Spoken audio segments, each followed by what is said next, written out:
സ്റ്റുഡിയോക്ക് പോണായിരുന്നു കേട്ടോ. അപ്പൊ ഞാൻ അമ്മയും ഓട്ടോയിലോട്ട് പോയേ. അപ്പൊ ആള് ചോദിക്കുക ഏത് ഫോട്ടോ എടുക്കുക, ഏത് സ്റ്റുഡിയോക്കാ മോൾക്ക് പോണേ.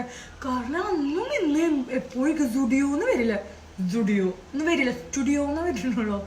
എന്നിട്ട് അവസാനം ഞാൻ തൃശ്ശൂരുള്ള സ്റ്റുഡിയോക്ക് കേട്ടോ പോയത്. അപ്പൊ ഇതിന്റെ കഥ പറഞ്ഞുതരാം. ഇതാണെങ്കിൽ ഞാൻ ബ്ലഷ് ഒന്നും മേടിക്കാത്ത ഒരാളാണ്. കാരണം ഞാൻ ലിപ്സ്റ്റിക്കാണ് ബ്ലഷ് ആയിട്ട് ഇടാറ്. അപ്പൊ ബില്ലിടാൻ നിൽക്കുന്ന സമയത്ത് അമ്മച്ചിനെ നോക്കും ഒരു ചെക്കനെ, ഒരു ആൺകുട്ടി. അവനാണെങ്കിൽ ഇവിടെ നമ്മുടെ ഫൗണ്ടേഷനൊക്കെ ഇങ്ങനെ ഇട്ടിട്ട് ഇതാക്കണം. ഈ ഭയങ്കര ഇൻസ്പിറേഷൻ ആയി. ലൈക്ക് ഞാൻ ഞാനിങ്ങനെ ഒന്നും ഷെയ്ഡൊന്നും എടുത്ത് നോക്കി ഇടാത്ത ഒരാളാണ്. അവൻ കറക്റ്റ് പെർഫെക്റ്റ് ഷെയ്ഡൊക്കെ നോക്കണം. അപ്പൊ ഞാനത് കണ്ടപ്പോഴാണ് ഈ ബ്ലഷ് കണ്ട്. ഞാൻ പറഞ്ഞു ഒന്ന് ഇട്ട് നോക്കൂ, ലൈക്ക് നന്നായി ചെയ്തു നോക്കുമ്പോ എന്റെ തള്ളി വിട്ടു. അപ്പൊ അവന് ഇതിട്ട് നോക്കി മറ്റേനെ മൊത്തം കൊളാണ്ടാന്ന് വെച്ചിട്ട് സാധനമാണ്. അപ്പൊ അവിടെ നല്ല ഭംഗി, ലൈക്ക് അടിപൊളിയായിട്ടുണ്ട്. അപ്പൊ അമ്മയും പറഞ്ഞ സൂപ്പറായിരുന്നു. അങ്ങനെ ഞാൻ മേടിച്ചിട്ടില്ല ബ്ലഷ് ആണ് ഗായ്സ്, ഇത് ഇട്ടിട്ടുണ്ട്.